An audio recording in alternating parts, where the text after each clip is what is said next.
that's his own idea. Because even in meeting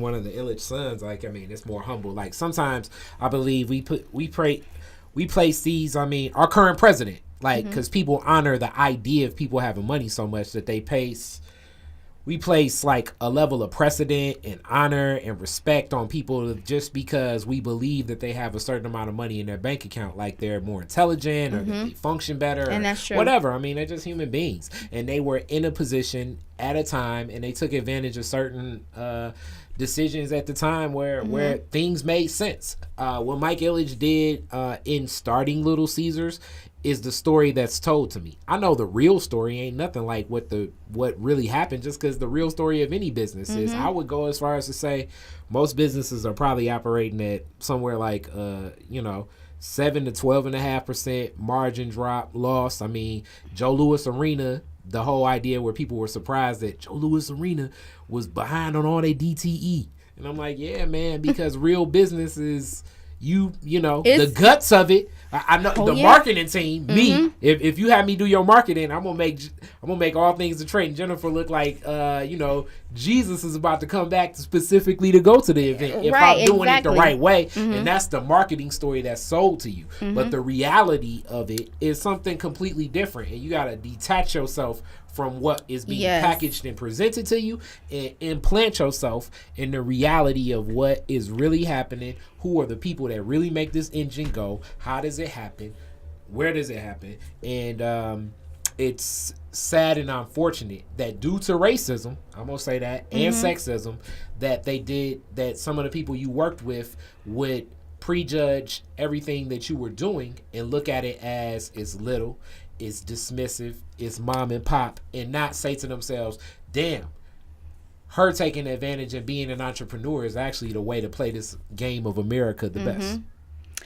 But you know what? And even when you reach a certain level of success, or you reach or anything, or you tell a person the idea, you always got some type of hater or some type of or whatever that you go through. And so when he was talking to me, I was just like, okay, he really doesn't get it. So when I'm looking at him, and then fast forward to when the event was over, and the one guy, Bob, is like blowing up, my work phone, like, did you do this? Did you do that? Da, da, da, because I had an event, or certain things. I was like, you know what? I think I'm going to quit this job. And I was telling my friend this the whole time. I'm like, I think I'm going to quit. I said, I think I could sell all my furniture, and not, except for my room, and pay my rent up for a certain amount of time, and then just live in this one room until I could do what it is that I could do. And just was trying to figure out all types of ways of things that I could do so I would not have to, I could fund my business and not have to report to this job.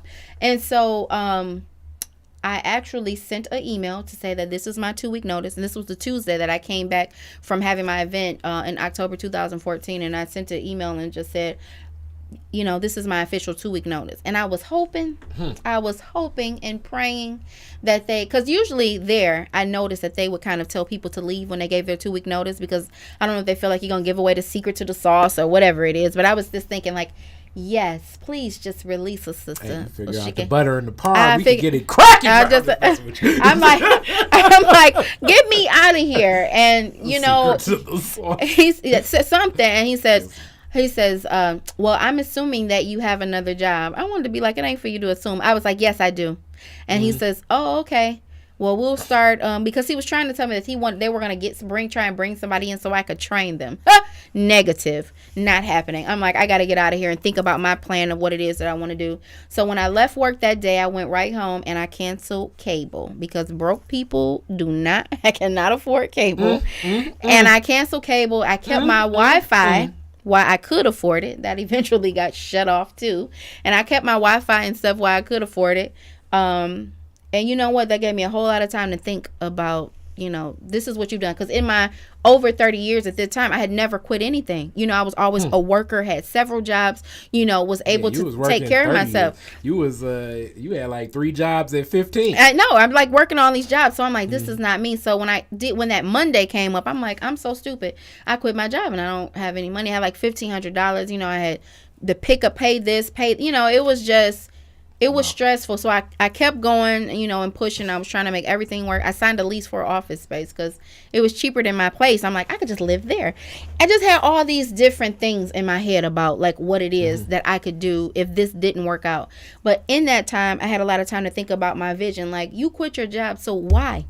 Why did you quit it? To do a vendor show? Like, what is this All Things Detroit? Like, what is it? What do you plan to go with this? And I was like, Lord, I want lines wrapped around the corner. I want people to be excited about it. I want businesses to participate. I want businesses to sell out. And I would write all these things down, what it is that I want. And then I would think about it like, there's somebody like me who hates their job. They hate it.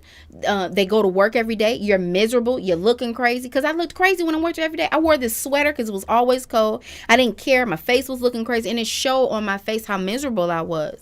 And I was like, you know what? There's somebody just like you. So how can you help them?